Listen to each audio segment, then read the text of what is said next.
Take this overboard now.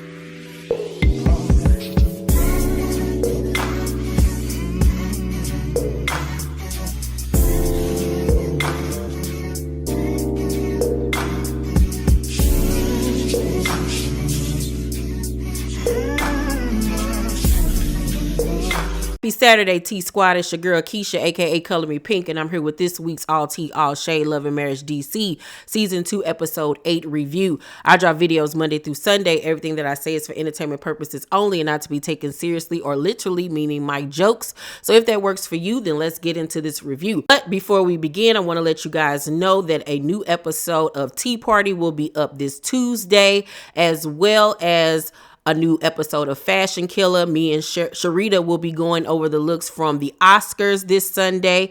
And me and Sharita will have a new episode of It Started With Wanda also this upcoming week. And next Saturday at 6 p.m. Central Time, I will be giving you all an exclusive home tour look at my finished dining room, guest room, and powder room. I will be showing you guys the before and after with everything that I've done in those particular rooms thus far. So please make sure you guys tune in. Now let's get into this video. The episode begins with Ashley coming home drained and tired. She has not been asleep in several days, and that is because Quick is back in the hospital. He has been having health issues, I guess because of how much he works and not taking care of himself. And so she talks to her children and I believe like her assistant or somebody about how he's going to have to stay for a minute. Hopefully he'll be coming home soon. He was having chest pains and hiccuping a lot and unable to eat. And he'll possibly have to have surgery on his throat. And he was suffering from gout a few months earlier. And Ashley at this point just really wants him to slow down because he works himself to the bone. And their son Antonio was like, nothing is going to make him stop. Like absolutely nothing. Like if none of these health scares and car accidents will make him stop, he doesn't believe that anything will. And death will make him stop. Death will make him sure stop. Or God gonna do something to really sit him down for a minute where he'll have no choice but to take better care of himself. And God forbid anything like that happen where, like myself, I had to be bedridden for months in order to get it. I don't want something like that to happen to him. But with people like him that are so hard-headed, sometimes you got to go to that length, but he ain't been spanked enough for him to get it. And it's very unfortunate because he does need to take his health more seriously because he does have a family that loves him. We then go to Irena and Jamie, who go to a black-owned sexy store, honey, to get some treats, all right? Because, you know, they've been struggling a little bit in the bedroom. You know, that's not a secret. So Irena tells the woman there that, you know, she hasn't really explored her body. So she doesn't even really know what she likes in order to tell him. And I was like, well, girl, you better get to exploring. Okay. All right. If you don't know you, how can he know you? All right. And Jamie talks to the husband that owns the store and was like, you know, she make me wait so long that when I get up in it, it's like boom, boom, plow, splow. So basically he coupled. And dude was like, you know, we got gummies, we got things for that. So he was like, bet. And I'm like, why does she make him wait so long? Is it a thing? I think it's really honestly a thing with Irena, and this is just my opinion. I think that either she's going through a spell, like I went through a spell at one time where I just did not want to have, you know, relations with my partner. It was just like turning me off. And it wasn't anything that he did particularly. It was just something that I was just going through. I was just like, I did not want to have sex with him. Like it just, the thought of it just repulsed me. And it happened for like maybe a few months, and then I got over it, and then it was right back to normal. It's either that or she just doesn't have a drive to have relations, or I think this is what I really think. She's just not attracted to him like that anymore. And I don't think it has anything to do with his body or his looks, because Jamie is a good looking man. I think it's their marital woes that make her not want to be intimate like that with him, because she's resenting him for a lot of things that he says and does. And I think that makes him unattractive to her. That's just what I personally think. That's what I think, child. So she ends up asking him about his behavior at her wig party, because he acted a plum fool, telling her what she was gonna do and asking her, am I clear, and all of this stuff. He was acting like a drunk old grandpa, child, and it was embarrassing. It really honestly was embarrassing for both of them. So, she tells him that he was out of line for the way he was speaking to her, and that she felt like he was talking to a 5-year-old. And here go Jamie, you got amnesia. You remember what you want to remember. And it's like, excuse you, you was the one inebriated, not me, sir. Not I. And she was like, no, I remember exactly, like everybody saw you and everybody knew that you were wrong. And he was like, but I don't give a F. Well, you should. You really honestly should. If you want people to stop saying that you are mentally or maybe even physically unruly to your wife, then maybe you do need to care about what other people think and stop acting the way that you do and talking to her crazy. So Irena was like, it's like you were jealous of something because it was my night and the focus was on me. And he was like, what? He was like, girl, I supported you when you was nobody. And in her confessional, Irena was like, I feel like he was trying to take that moment to put the focus back on him. So basically, she still does feel like he was jealous. And in the scene, he was like, if your wig line fails, I fail. So don't ever call me jealous again. And I was like, well, it's something. It's something. I do think that it might be a control issue where he doesn't want her to venture out on her own to do certain things, because maybe he feels like if she does, the more successful she becomes solo, the less she'll need him. Maybe that's the case. I don't know. This is just a guesstimate of mine. But he does need to take accountability for the way that he behaved and talked to her, because ain't no way. Ain't no way. Winter has her daughter over for drinks and to help her with her new candle line that she's working on. And this is her oldest daughter by the name of Kayla. And they discuss Kayla's boo thing, Kevin, not to be mistaken with Winter's old husband, Kevin. But her Kevin, they have been together for 2 years, and she is calling this man her husband. They are talking about marriage, and she talking about she got a ring from the thrift store, and she has picked out a baby name. And Winter like, girl, if you don't get somewhere and hush. She even tells her, like, you need to slow down. Like, you're literally only 21 years old. You need to graduate from college. Make sure you even have money and a job and a career to take care of a baby. Like, simmer down, love. Simmer down. Simmer that puss down, love. And Winter then talks about Yusuf, I think I'm saying his name correctly, and how she really likes him and things are going smoothly. They have a lot in common, and he's nice looking, and she thinks that her kids would like him. And she's going on a double date with him, Sharella, and Black. The Silvers and the Tylers head to brunch with each other, and they ask how Quick is doing. He says he's doing much better, but he still has some doctor visits to go to figure out exactly what is the problem. So Irena and Ashley get on him about taking care of himself and getting his health together, and him refusing to take a break, even though he hasn't been feeling well, because he has still been working and stuff. And that man just hard-headed. He is hard-headed. You can't tell him nothing at this point. So I just be like, okay, make sure the life insurance policy is fat, okay? Quick then asks about the wig launch party, because he, of course, was not able to be there because he was in the hospital. And mind you, Ashley still showed up to support Irena, which was very nice and sweet of her. I will give her that. So Ashley was like, everything was good until James Tyler. And Quick was like, oh, you was on that bottle. And Quick in his confession was like, it's becoming a pattern with him. Jamie is a great guy, but when he starts drinking, he turns into a different person. And we've seen that he has split personalities. We got Jamie and we got James. Okay, Rick James, okay? So Irena says that, first he started with her at the party and everything, and how he was talking to her crazy. And Quick says, you turned angry. And Jamie was like, they know that though. I ain't fighting nobody.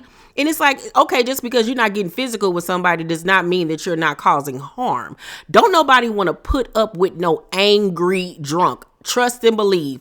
I've been there, with it being my father who is an angry drunk, whether it be my ex who is an angry drunk. That stuff is nerve racking because you don't know what's going to tick them off, what's going to make them mad, that's going to ruin your night, them starting an argument, possibly becoming violent in some type of way. Like, ain't nobody got time for that negativity in your life. So yes, it is a problem. And just because they know that don't mean that it's okay. So Jamie in his confession was like, I do not have a drinking problem and it's offensive to bring it up. Actually, no, it's not. And just because you don't drink per se every day does not still mean that you don't have a drinking problem, because it's obvious that when you go over a certain amount of drinks, your attitude shifts and it becomes angry and sometimes jealousy, and you just get to spewing and saying whatever. That's a problem. When you're drinking and it causes you to be disruptive, that's a problem, sir. Okay? That's a problem. So you do have a drinking problem. Accept it. So Ashley was like, did you tell her she was a nobody? And Arena was like, you said before all of this, you was a nobody. And that's clearly not what he said. That is not what that man said at all. What he said, and I quote, was, girl, I supported you when you was a nobody. And in his defense, I will say in that moment, I don't think that he meant it in a derogatory way. Not to say that's not how she took it, but I don't think that's how he meant it. I think he was saying like, girl, I was supporting you when we was in the trenches and didn't have nothing before you became the Arena Tyler that we see today with the boobs and the body and the clothes and the television show and all of this, that, and the third. Because if you go back and look at old Arena and new Arena, it's two different Arenas, honey. Okay. And I think that's what he was trying to say. I don't think that he was trying to be mean, but that's how she took it. So Quick was like, you said you ain't remember calling Lil Jamie a bum. No matter what, you can't call your wife a nobody. And Jamie was like, you don't even know the conversation. I can call people whatever I want. Oh, no, you can't. Because you going to mess around and call the wrong person something and going to get boom bopped upside that bald head of yours. You got to watch your mouth, homeboy.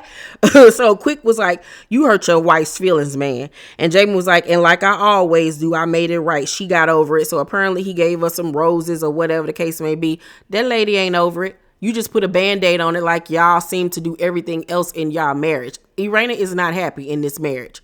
She's not. She's not. And I feel like Jamie is trying to hold on to this marriage. And I think in his drunken exploits, that's when his frustrations and anger come out. But I think he's afraid of losing her. I really honestly do. So Ashley and apple bottom jeans and them boots with the fur. Alicia and them boots, baby, went Christmas tree shopping. I just want Alicia to bury and burn them boots. Them boots are atrocious, honey. They so throwback while y'all be thinking y'all be on here doing it, honey, with the fashions. And I got to give it to Ashley. Ashley be looking cool. I can live without that white puffer vest. But Ashley be dressing. Now, Alicia, on the other hand, girl, the choices are choicing.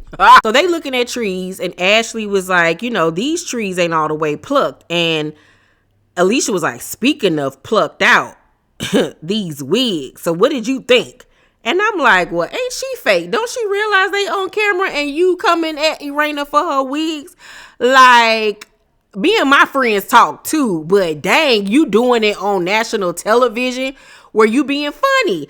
Alicia is fake. I'm just gonna put it out there right now. Alicia is fake and phony, and she is a mess starter. She really honestly is. Like, she the messy friend. And not to say Ashley ain't messy either, because she is, but it's much like Alexia and Marisol on Real Housewives of Miami, where Marisol eggs Alexia on.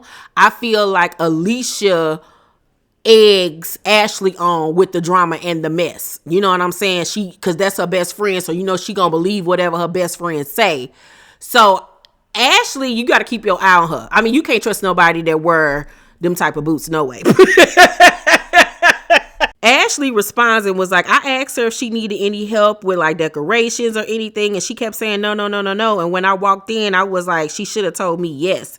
She was like, did you see, girl, that she taped our pictures up on the wall with some moving tape? And then they showed the footage. And I was like, yeah, that was tacky and country as I don't know what. Like, really, girl? Really? You just taping stuff on the wall? You ain't know to put the tape into a circle to make it stick together and then put it on the back of the picture at least? Like, yeah, she did need the help. I hope that Ashley at least told her that, like, girl, next time, don't do that. Don't do that no more. Cause like that was low key country and embarrassing. But yeah, cause if she didn't, y'all talking about her in this scene is very phony and fake. So Alicia then bring up Jamie. And Ashley was like, it's like, if it's not about him, it's not about her either. It's like it has to be Jamie and Irena. It just can't be Irena. Now, in this instance, this was the first time I've seen where the question comes up is of him being controlling of her to the point that he does not like her to do anything solo. That I've myself started to question that. This is the first time that I've brought that into question, but I'm going to leave that until I see more of it. I do feel like Jamie is very much controlling. Yeah. But do I think that he's jealous of her? I don't know if it's jealousy or fear of losing her once again. Then Ashley was like, you know about my Christmas party? Joy says she's not coming because Sharella is going to be there. So apparently Ashley wanted to invite everybody over to her house for a Friendsgiving. But she decided not to invite Sharella and her husband because Joy and Clifton was going to come and it was going to be a small group and she didn't want Joy to feel uncomfortable. And she'd only been around Clifton like once or twice and she really wanted to get to know Clifton. You know what I'm saying? It was supposed to be like a group dinner. Y'all know the type of scenes that they wanted to film. So it was basically going to be a scene with them getting to know Clifton more because she, of course, had already been spending time with Joy. But the next day, Alicia comes telling her that she was on the phone with some girl that know Joy and that Joy allegedly was like, Ashley ended the conversation with Sherelle would still be invited to Christmas. And I just don't understand that. She's cool with somebody who came for her marriage. I F with Jamie and Irena, and that's not cool. So I guess she felt some type of way. Well, since you ain't invite her to Thanksgiving, then why would you then invite her to Christmas? So she felt like allegedly that was her being fake and phony. So Alicia was like, she doesn't like that we're okay with Sherelle being friends with Winter, but we know Sherelle for over 10 years and we grown, whether we agree with her being friends with her or not. And at the end of the day, I don't know what's up with people thinking they can control who somebody's friends with. How old are we? Y'all almost 50 years old. Y'all pushing more 40, 50 than anything. So like, what is all this? I can't believe you talking to somebody that talk to somebody you don't like. Oh my word. Can we all grow up at some point? Like, all y'all damn near menopause. Like, if y'all don't get somewhere and sit down. So Ashley was like, you know, I don't take to people well. So when me and Joy met, you know, like we was cool. Like I was vibing with her. I was considering her a friend. And Alicia was like, well, it was like she was alluding to we're phony. We ain't never been no at phony bees. We ain't never go on no show and get a best friend that was dating the same man you're married to. Are they married? Are they married? And I was like, ooh, the shade there. So Alicia was throwing shade at the fact that Joy is now friends with old girl from Ready to Love that was on last week's episode who was dating Clifton as well on the show and was throwing shade at that. And I was like, ooh, y'all messy. Now, mind you, in real life last week, Ashley threw the same shade at her on Twitter. So she was like, are they married? Are they married? And Ashley was just making faces. And she was like, are they married? And she was like, yeah, they're married. And I'm like, did you really just do that? Did you really just do that? Did you really just put this girl on blast and tell her business like that?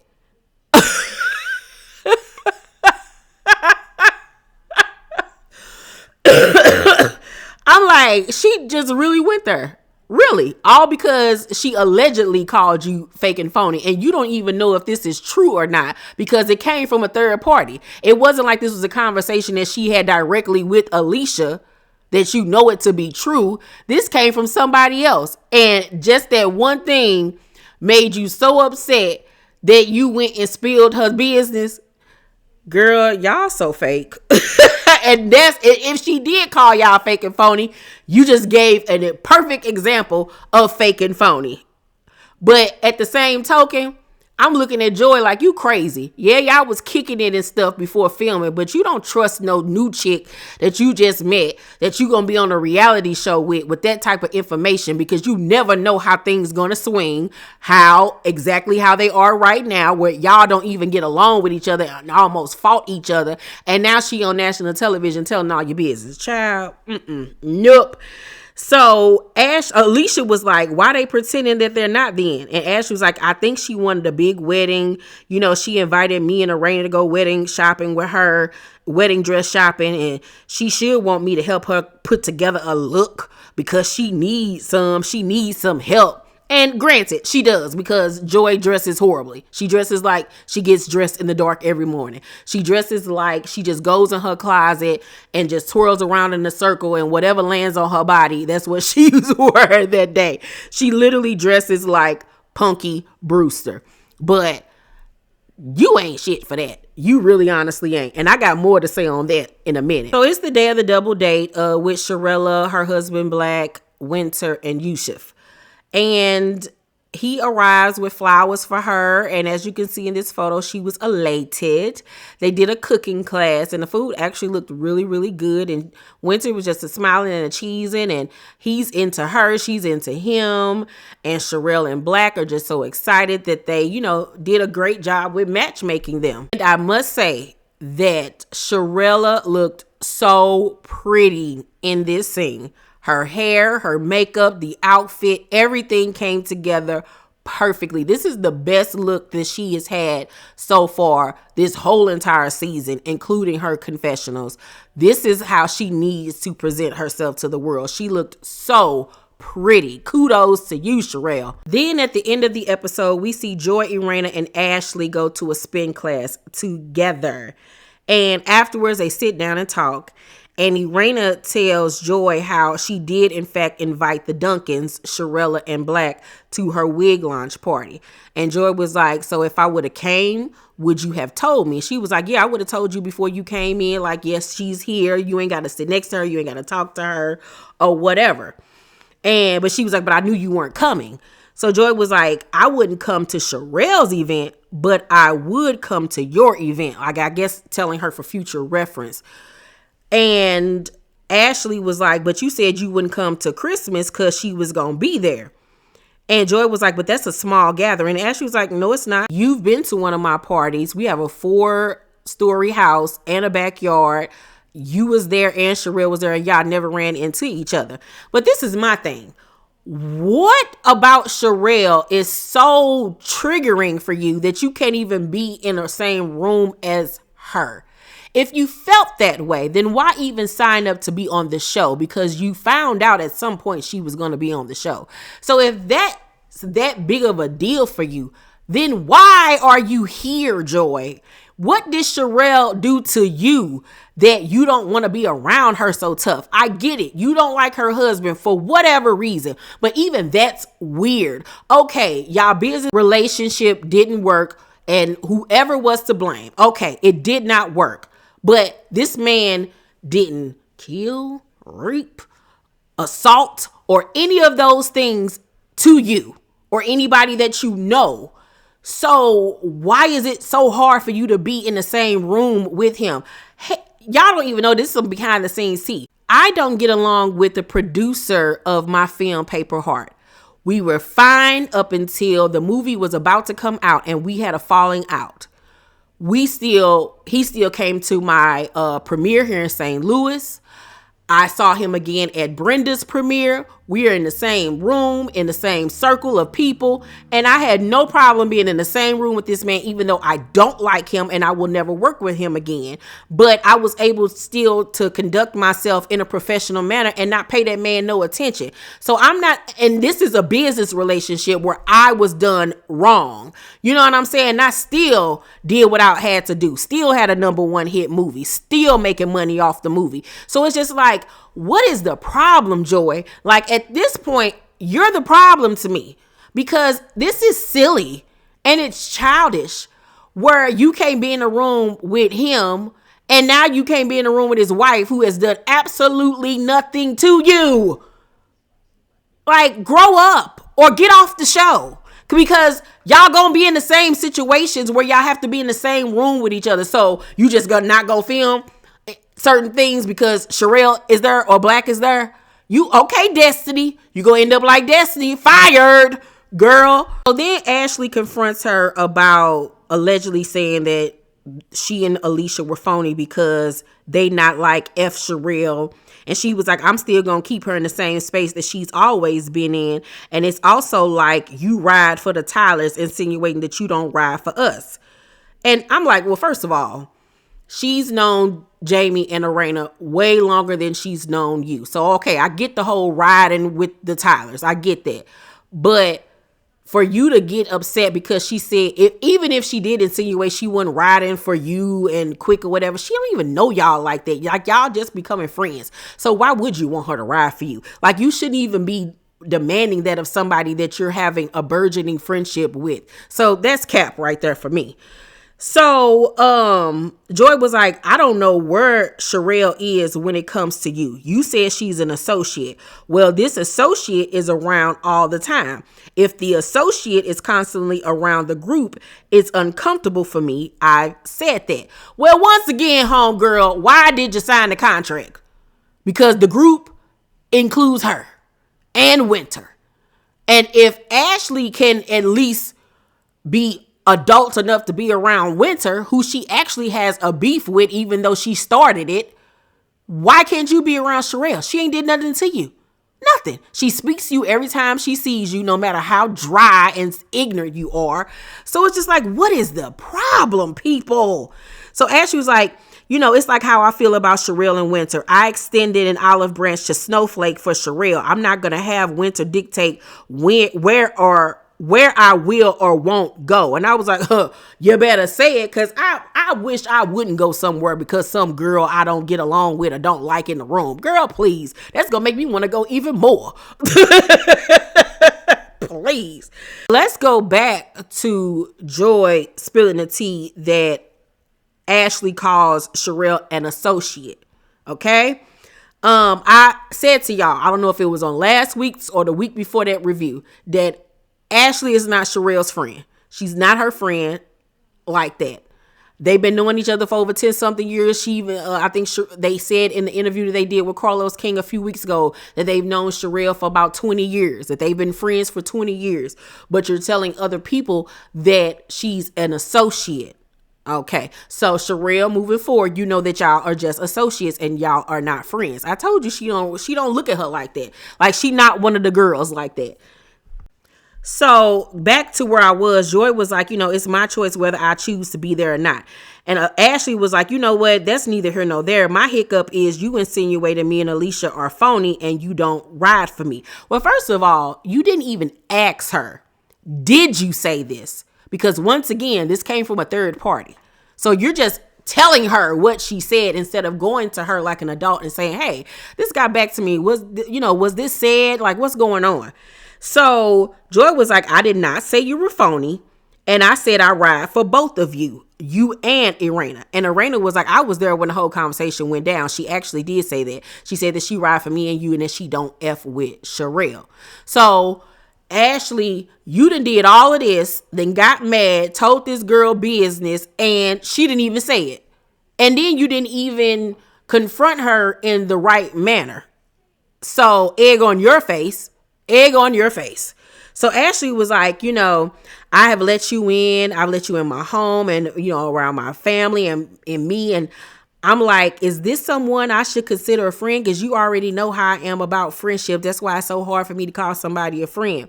And Joy was like, well, I wouldn't put myself in your space if I didn't consider you a friend. So Ashley was like, well, while Alicia was telling me this, I was pissed. And sometimes when I'm pissed, I become pissed and petty. And Joy was like, okay, well, I'm about to meet Miss Petty. So what happened? Tell me. And Ashley says, well, Alicia asked me about y'all hashtagging the petties. So she was like, are y'all already married? And Joy was like, huh? And Ashley was like, yeah, she asked me, are y'all already married? And then it goes off. Obviously, they're already married, and Ashley has spilled the tea because she got mad over something that her best friend told her somebody else said. So you done did all of this, then caused all of this ruckus for over something that wasn't even said by this girl, and then told her business. But yet and still got the nerve to come out of your mouth and say, this is why it's so hard for me to call somebody a friend. No, the opposite should be said to you. Those same words should be said to you. People should be cautious about calling you their friend because you get mad over something so minuscule, over the word fake and phony, instead of going to her directly and asking her what's going on, was this even said, instead of you just went to her and accused her. First of all, come to find out it ain't even true, and now you done told this girl business. You're the fake and phony one. And it goes to show you that you weren't really her friend in the first place, that the first time you got mad about something, you went and told her business. You the problem. You the problem. So now anybody that is friends with Ashley should know when she get mad, she might spill the beans and tell your business that you told her. And I feel like Joy to blame too, because you shouldn't trust no chick that you just met with no business like that. You shouldn't have trusted her with that information. Especially not no chick that I'm filming a reality show with. Absolutely not. You won't be able to use none of this against me when we start filming. And that's exactly what happened. But Ashley needs to really sit back and consider her verbiage when it comes to friendships, because that was fake and fugazi, and it was wrong as hell. Wrong as hell. You ain't nobody friend, okay? Nobody, but maybe Alicia's child. Irena, you better watch your back too, because I'm pretty sure you've been over there telling her your business and let y'all get into it for real, for real, for real, for real, for real. You better watch it. You better watch yourself. Y'all tell me what y'all thought about tonight's episode down below in the comment section. Overall, I'm going to give tonight's episode an A. It was really good. We're getting closer to the Christmas party explosion. And yeah, let's talk down below, y'all. Y'all tell me what y'all think about these trifling women and men on this show. Make sure to thumbs up this video, like and subscribe, and hit that notification bell button. I love you guys, and I'll see you on the next video. Bye.